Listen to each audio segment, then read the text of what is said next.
This podcast, Strange, Rare, and Peculiar, is for kind of those in the know about homeopathy, deepening your knowledge, bringing you more information about what you need to know and maybe what you can leave aside about homeopathy. Homeo what? Homeo what?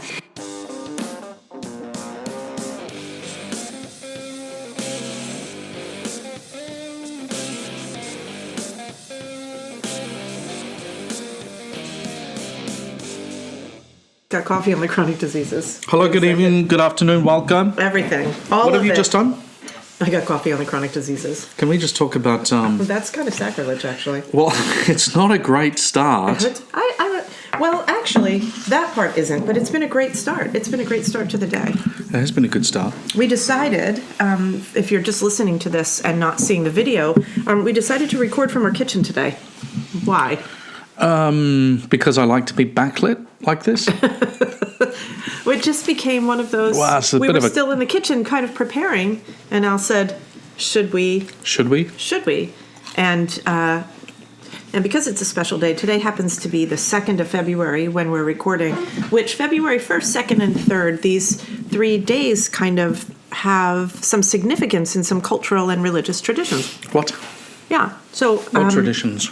Well, today in the Gaelic, it's called Imbolc. In the Gaelic? In the Gaelic. And in the Catholic tradition, it's, what's it called?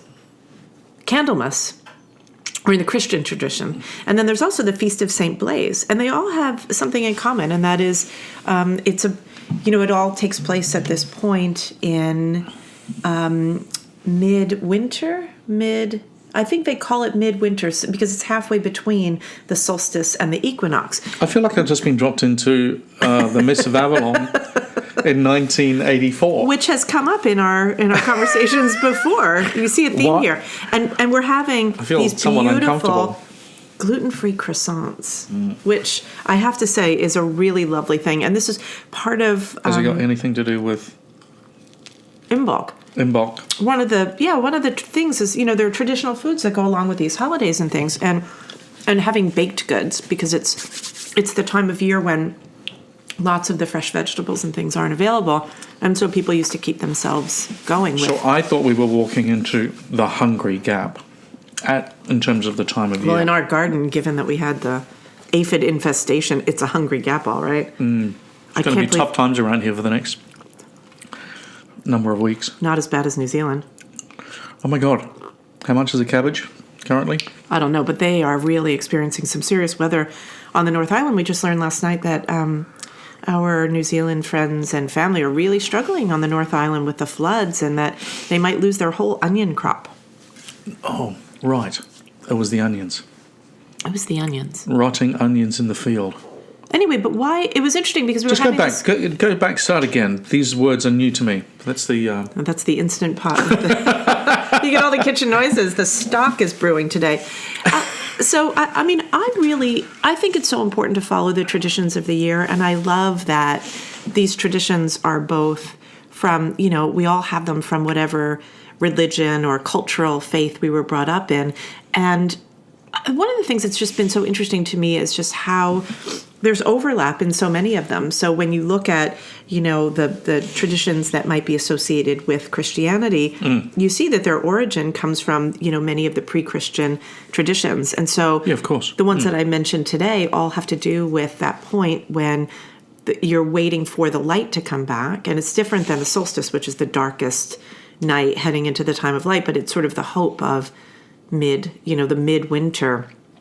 And everything is at its stillest and most contracted and its most frozen. Well, but it's starting to open up. This is the point, right? When it goes from being at that darkest and most frozen into the waking up. And so there's been in traditional Celtic cultures this Imbolc. Am I saying it right? Yeah.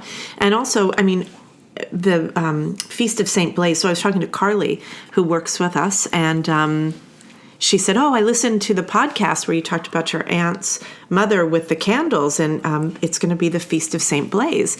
And I said, "Oh, it's funny because she did that. She went a little off script. She had her own ritual." But then I remembered going to church on, whatever. I looked it up to see. It is the same date, or February 2nd, sometimes the 3rd, or sometimes the Sunday closest to those dates. And it's the blessing of the throat, and St. Blaise was said to have performed a miracle, and it was a child with a terrible throat issue, and so the use of these candles as a way to protect the throats. And this is the time of year in the Northern Hemisphere where people are struggling with upper respiratory issues. So I thought that was interesting. But also, then there's the idea of Saint. Well, sometimes it's called Saint Brigid's Day. That's a little bit more about the beginning of spring. But then there's also Candlemas, which is the feast of the celebration of 40 days after Christ was born and the purification of Mary. And it's celebrated also with candles, and of course the name Candlemas. What does this have to do with homeopathy? You must be wondering. No, I wasn't wondering that actually, because I was doing some numbers. No. Is it really 40 days after Christmas? Apparently. Yeah, but you see, Jesus wasn't born on Christmas Day. Well, there's a lot of artistic license, but the stories and the allegory are still pretty amazing. What I was going to say about you were appreciating the rituals of the year, because the other cultural ritual at this time of year is Super Bowl. And the Eagles are in the Super Bowl. Why are you laughing? I'm not laughing. No, are you because kidding? because many other folks, map the year by the sporting rituals. So this is the season of the chicken wing. Well, no, the Australian Open's on. Just finished, right? Southern Hemisphere. But that means that now we've got 5 months until Roland Garros, and that means another month before Wimbledon, and then September the US Open, and then there's the golfing rituals, and then there's the Super Bowl and stuff like that.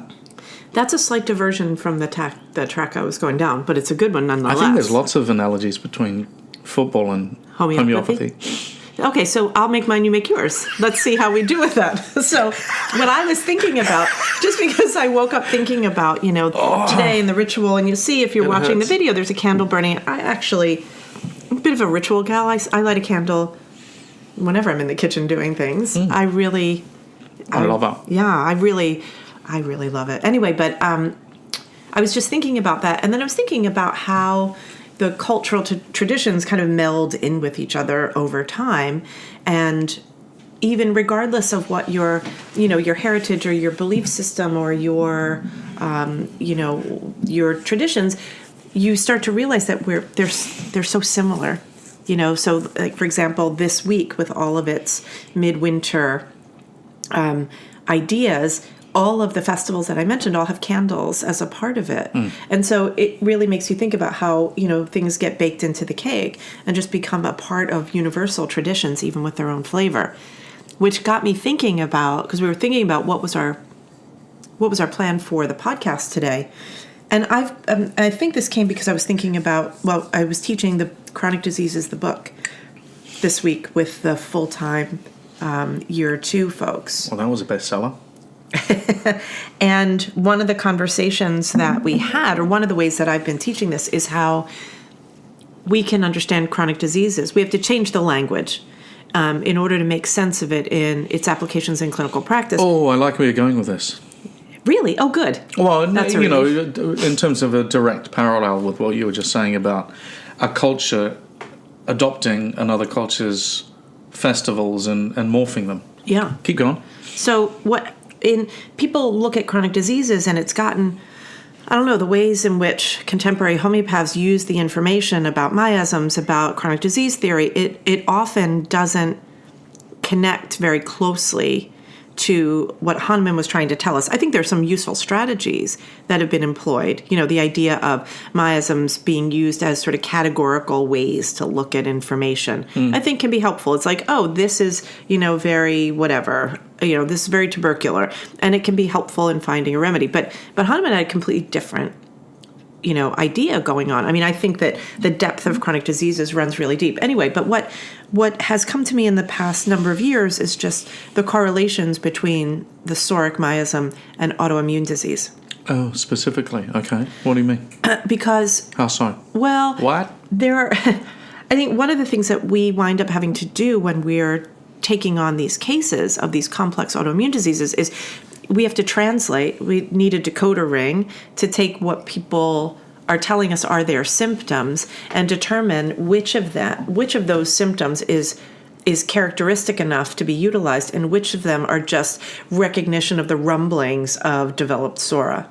And the other thing, and this is kind of where this is where it really came from, was when Hahnemann was working on chronic diseases, so 1816 to 1828 was the period of time when he was doing the research on it. That was the time when there was this trend to sort of isolate and identify diseases and to give them a name, right? This whole time of disease nomenclature or nosology, right? So naming conditions. Going on in broader medicine. Going on, yeah. Yeah. And so then people, would have all these diagnoses, and then Hahnemann says, actually, these are all a part of the same disease, right? Irrelevant. It's all a part of the same thing. Yeah, but I think for us as contemporary homeopaths, it's sort of like how you might light a candle the first week in February because you've heard that there's some tradition, or you've got one tradition you don't realize is attached to all these others. So goes this metaphor, I think, about how things get all mushed together over time. It's like information gets baked into a cake. Mm-hmm. What do you think about that? Mm-hmm. I like it so far. What's your sports metaphor? Well, he stares blankly. No, I don't think you want me to go there, because my only sports metaphor relates to golf and the organon of medicine. And for that, we need to interview Mike Dong. Oh, yeah, I know about this conversation. And it's quite brilliant. Yeah. But we need to be up late to get the time zones, or early. Or up early, I think in your case. Yeah. Mike on the call. Okay, so we'll save that one. So what do you think? So, because I guess the other there's something missing, though, from what you said for me, because I don't understand. What do you mean autoimmunity or autoimmune symptoms? Give me some examples of what you mean by that. So this is what we see in our practices now. People come in with they've got all these named conditions, and they tell the homeopath, I have, and I always get this wrong, like MTHFR or FHR, right? The one that looks like mother with a few exactly. Missing. Yeah. Or I have, my naturopath said my vagus nerve is overactivated, or I have mold sensitivity, or I can't eat gluten, hence the gluten-free croissants that we're having. Leaky gut. Yeah. Mm-hmm. Yeah, I have leaky gut. Yeah. I have a vitamin D deficiency, and therefore, is that the last bite? Uh-huh. Okay. Oh, you're so nice. You're trying to make up for eating my lunch last Friday. Oh, my God. I walk away for 5 minutes. I come and I said, I went to go get my lunch, and then I looked at Alastair, the cat who drank the cream. He said, you weren't going to eat that, were you? I almost cried. Anyway, but it was a small mistake. These clients come to us, and they have a list of these named conditions, and we have to get them to translate that out of what because those labels all make perfect sense through a specific lens, and you've got to kind of buy into that lens. Yeah. And if you're not buying into the functional medicine lens or the naturopathic lens or the whatever lens, right, then they're important, and they're important for clients definitely to have some sort of quote diagnosis. But we do have to translate it, and we're constantly saying so. And it sounds inadequate. We say, well, what does leaky gut mean for you? Yeah, and they're like, it means that the protein receptors are sneaking. I mean, it's like, I know. And no. We need symptoms. We need individualized characteristic symptoms. It's kind of like when somebody says they have a headache, and you say where, and they look at you and they say, in my head. And you're like, no, like where in your head, and what's the quality of pain? Okay, so if I take this back to have you heard those clients though that say, I've got a toothache in my elbow? Very specific. Anyway, I totally get that, because if I get vertigo, which I don't even like to talk about, but I would call it nausea in my head. Right? Keep going. Follow the train. Okay, so it's interesting because what you sort of took us to the next place. It's going to hopefully tie to this metaphor that I'm trying to make, just because it was really super interesting to me today. But you said it all depends on the lens that you're looking through. Yeah. And that's really important because it's kind of like with those feast days or holidays. They're super meaningful because they have a meaning to a tradition that is informative for you, right? And it's kind of interesting when you see that actually they all kind of come together. They're all part of the same. They're all part of the different cultures coming together, coming up with the same idea in a different way, which is kind of like Sora. So you're saying that through the lens that we have, which is a very specific Victorian, Germanic, Enlightenment lens, completely outdated if you were talking to a Muggle or an Alapath or someone these days, that we've got to immerse ourselves in that place, in that time, to understand what Hahnemann really meant by his chronic disease theory and Sora in particular. Because, it's a big ask. To just say, honey, I've discovered, I come down out of the attic. It's my fantasy. He was in the attic. That's what I say too. He came down because that would stairs. be the place of enlightenment. He was up. He'd spent 10 years in the attic. Almost 12. Well, his wife had died, actually, in 1826. She died while he was in the attic from neglect. Quite possibly. Oh, that's terrible. He was being looked after by his daughters thereafter, two of them. Amelie and who's No, Charlotte and...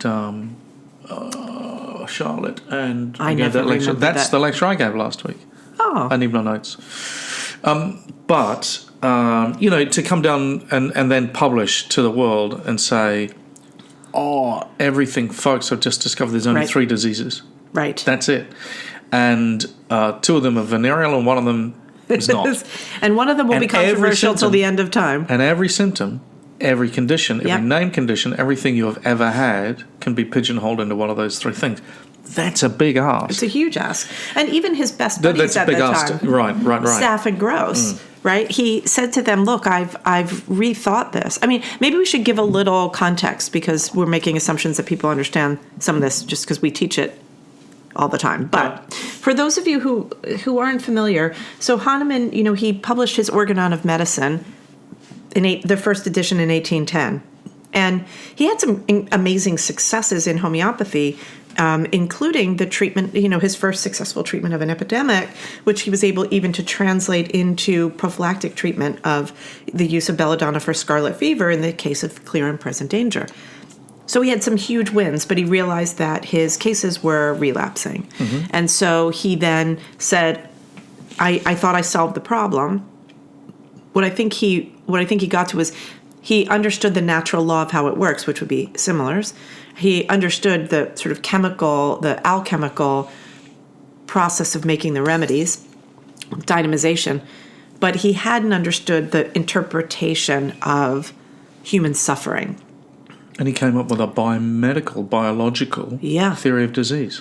Which was, you get an infection from something, and you have primary symptoms, dormant symptoms, secondary symptoms. Yep. Yeah? And it rolls out like a carpet in front of you.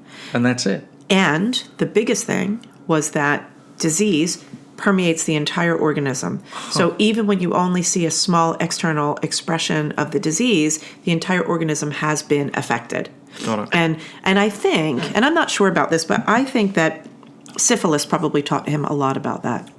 Well, I think it did. Yeah. Syphilis would have taught a lot in medicine. So, syphilis, the first externalization of a chancre on the private parts, would seemingly be the location of the disease, when in fact anybody who's read some of the books of syphilitic madness, would know that it has the potential to go to all parts of the organism. I've got a story about that. Can I tell you my story from yesterday? It's fresh in my mind. Yeah, sure, go for it. So I'm seeing a client, and the client, de-identified and all the rest of it, has done extremely well on one remedy, and 50 millismol potency, LM3, LM4, currently on LM5. It's taken 7 months and just doing beautifully. And the first thing that my client said yesterday was, I'm at peace. And this is a woman that has been super anxious, agonizing, tying yourself in knots with all of the stresses of the world and blah, blah, blah, blah, blah. And at the end of the consultation that we spent kind of just having a lovely chat because we both recognize she's so well. Yeah. She, at the end of the consultation, said, my doctor says that I should be getting this laser surgery in my eye because of my age, and I was thinking of doing it. And then she said something else, and I was going, how am I going to describe to her Hahnemann's theory of chronic disease and in Sora 5 minutes in this moment? Wow. Because of course, the iceberg is melting, and she is just progressing so beautifully. Wow. From every perspective, and she recognizes it, and then to ask that question, and for me, to encourage her to stop deconstructing all of the parts of her and encourage her that the process is going on really well. It's like, oh my God, that's an art. That's an art. Just totally. to get that person on board. And it's to your point, right? Yeah, in today's times, you can't tell somebody don't get a medical procedure. They'll lock you up and throw away the key. Right? I mean, there's expectation of compliance. I mean, and it's even preventative medicine. And let's be real that sometimes that is absolutely necessary and helpful. And I think some of the mechanics of surgeries these days and being able to fix things in the small totality is pretty good because we live longer and the parts wear out. But that being said, okay, so we live longer and the parts wear out. The parts wear out. Yeah. So anyway, going back to this idea of, can I remember where I was, about Sora and about named...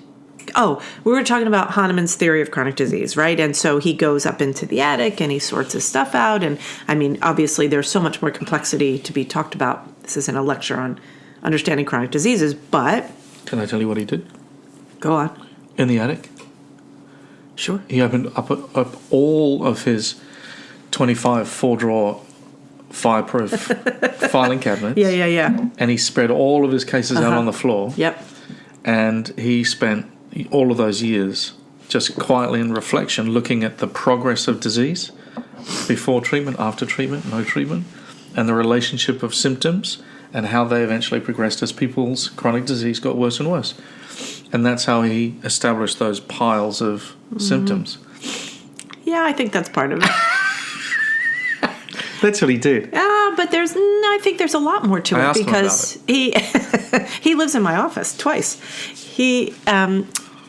Because he also had that realization that different medicines were needed for the unraveling of chronic disease. In other words, you needed anti-miasmatic remedies.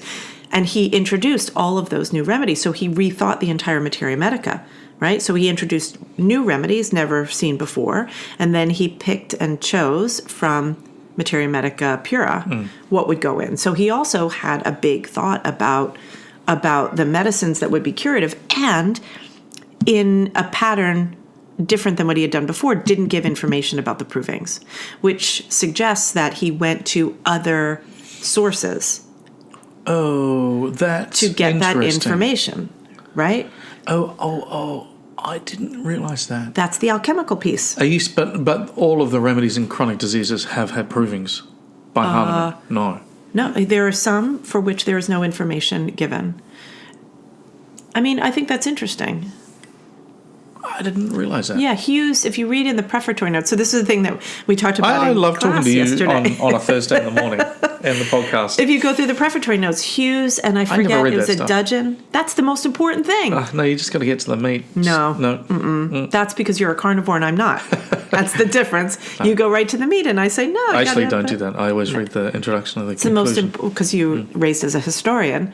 So that all the prefatory notes of every edition, especially in older works that have a philosophical, controversial philosophical aspect to them, this is like their Twitter feed.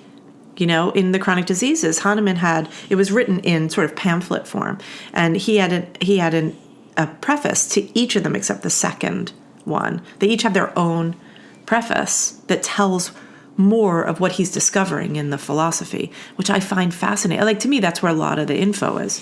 Anyway, so, but I want to go back to something that you said, which was about how a contemporary person goes to the doctor, and depending on who they see, they'll go to the naturopath, they go to the allopath, they go to, whatever opath, and they get all this information. They deliver it to the homeopath through the lens of the practitioner or provider that has, quote unquote, diagnosed them, right? That is... It's really interesting because it's sort of like the analogy that I started with, where you can hear about the first week in February from the Catholics, from the Celtics, from the Druids, from the Jews, from, whatever group, and they're going to have a different perspective on the same thing. And Hahnemann says it's all the same. It's all coming from one place, which I love, because if you think about how Hahnemann, with all the languages that he spoke and with his, sort of facility with all of these different cultural interpretations of things, not to mention medicine, chemistry, right, philosophy. I mean, he even did a translation of, what's it called, Abelard and Eloise. The bodice ripper from 1385. That's right. It's one of the original bodice rippers. If you haven't read it and you don't know the story, you must. Of course, I had to read it when I heard that Hahnemann did the translation. It's an amazing story. Anyway, so Hahnemann. You're laughing. You're laughing, and I'm panicking because we're doing a video, and I'm looking at the lighting and the profile. I'm thinking, I don't want anyone to look at the side of my face in this. That's just vanity happening in real time. Mm-hmm. Anyway, but... it's a psoric symptom. It's my psoric symptom. So this idea, though, that Hahnemann had the capacity to go before... He was looking at information that went before the dissection of humanity into its tribal, sort of religious and cultural interpretations of the world. Oh, okay. Nice. Yeah. Really interesting. And so when you can do that, I mean, that is a transcendent experience, right? So Hahnemann would have come from his own, Christian, Germanic background, not even Germanic at that time, but he looked beyond to the, this is one of the things when I was doing the research in Transylvania. I wanted to know what he might have had access to, because with Romania being on that, on sort of the Silk Road journey of knowledge, right? It's not just spices, it's silks, it's also knowledge, right? Coming from the East, and all of that sort of information that had been sort of quieted as each region sort of declares its own sort of cultural traditions. And, and a lot of this is before the printing press. So there wasn't, as soon as the printing press happens, information starts to... Yeah, well, this is pre-printing press. Yeah, and actually, when you think about it, geographically, as I understand it, when the... Oh, I don't know if I'm off the mark here, but when the Western Christian church contracted, when Rome fell, all of the knowledge, all of the folks that knew anything headed towards Constantinople, which is a stone's throw away from Transylvania, which is where you're talking about centuries later. That's where Hahnemann ended up. Yep. And so the Eastern Christian church, and the Orthodox Church, that's the word that I was looking for. Yep. So Russian Orthodox and Eastern European Orthodox churches, around all of those parts, and then the Arabic influence was the repository of all knowledge, really, for centuries. And we can never forget the Latinization of Arabic information. Right. So that happened in the 1200s. 1200s or 12th century, I can't remember, but sometime around then. So that means that a lot of this information that comes from the Arabic cultures, especially, I mean, if we're talking about homeopathy, when it comes to the origins of mathematics and chemistry, right, gets us from that Islamic tradition where so much of that knowledge was created, then it becomes Latinized, and then it becomes disseminated as if a production of the Western cultures, when in reality, right? This was, can I just tell a funny discovery moment? Because, trying, this has been years for me of trying to crack this nut. And if I go back, we were actually living here. So we had just moved here, and I get a lot of my best information while trail running. I also get a lot of my best bruises while trail running, because I wear trifocals and I can't see without them, but I also can't run with them because I can't see the depth of the rocks, and I get all in my head and then I fall down. But one of these times I know, it's terrible.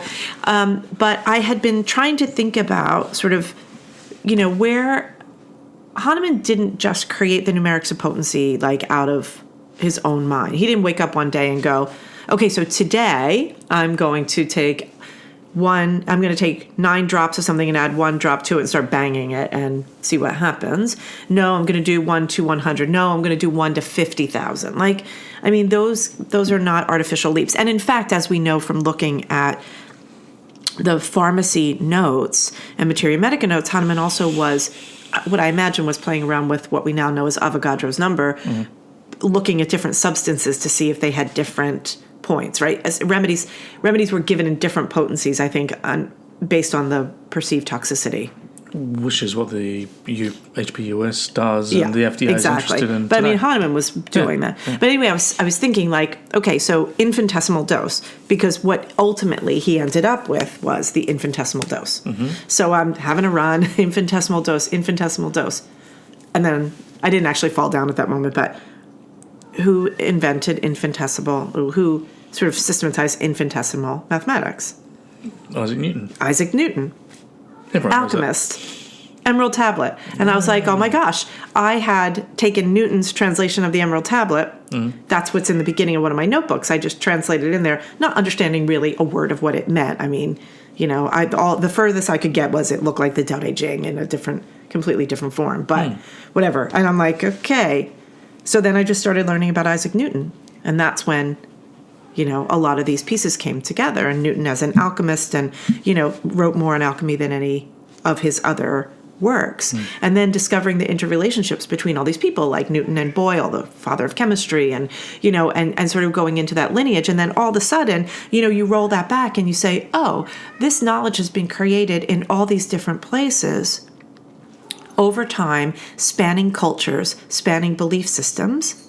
And then Hahnemann, as a polymath, as a multilingual guy, was able to pull those threads together, right? In ways that I think that's really part of his genius, was the acceptance of information from different places.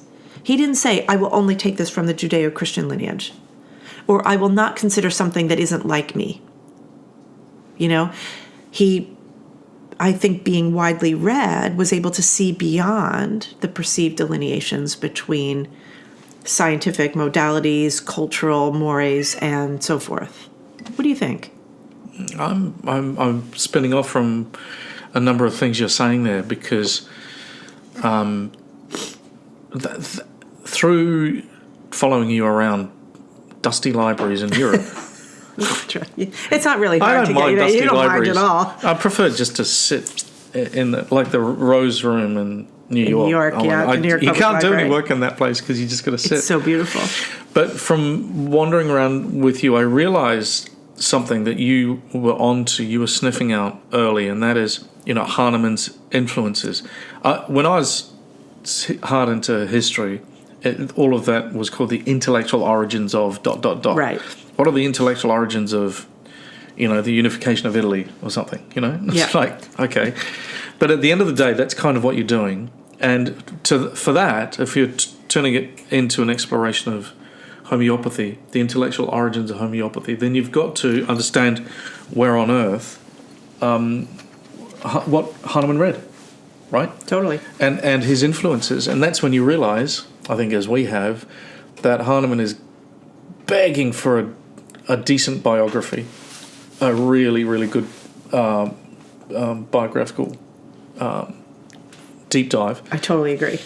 And the fact is that, you've found a whole lot of stuff along the way. I don't know if you want to talk about it today, probably not. But not today, but... Yeah, but that but that he didn't dream stuff up. It was a combination and a coalescing. What is it? A confluence. Yeah. Of all sorts of different streams that come from different traditions and different disciplines, applied in a very rigorous scientific method. Yeah. But like, okay, you're making me think about something, which is I'm going back to the attic. Right. So, so the story, the way it goes and the way that students learn about chronic diseases is, if they learn about it at all, is a very simplistic. Do you hear that sound? Oh, it's the rubbish. There's a very, very loud sound in the background. If you're listening to this and you can't see it, I've got a cat on my left shoulder. Yeah, that's Luna. The what's that thing over there called? The Instant Pot. The Instant Pot. There's a lot happening is here. About to explode with... that's what I was afraid it was, but as long as it's not that. But it's not. It's the rubbish truck. Okay, so never mind. It's totally fine. So the way that chronic diseases is often taught, if it's taught at all, because it's both simplistic, it's simple, it's elegant, and it's totally confusing all at the same time, and like life, and there's impenetrable. Yeah. And I think the way that I probably taught it, a decade or more ago, was this idea of just the simple idea of categorizing information. Which I think, actually, if you understood that, it's enough to get you started. What I've come to, though, is just how much more there is and how many more questions Hahnemann would have asked, right? So it was about the pharmacy. It was about the making of medicines. Because, look, in chronic diseases, he made all sorts of amendments. This is where he says, I hereby take back what I wrote on the matter in the last blah, blah, edition, blah. in the previous edition of this work. He said, because, Hahnemann's working on delivering medicine without aggravation. That was a priority. Totally. Right? Minimization of aggravation. Aphorism 2. Rapid and gentle. And gentle is don't aggravate. And, fourth edition prescribing, give a dose and wait. There's an assumption of an aggravation. It's part of the arc, right? You hit it hard. I kind of worry about it. I mean, because built into that fourth edition model of prescribing is there very often will be an aggravation, and it's great. And it can be, what about the client in the statement, and it's great? Well, right. I mean, that's a problem. I've got these boils. Oh, good. My kid has a fever. Throw a party. No, it's not. It's not great. It's not gentle. And what we see now with people with autoimmune issues is that aggravations can be really problematic.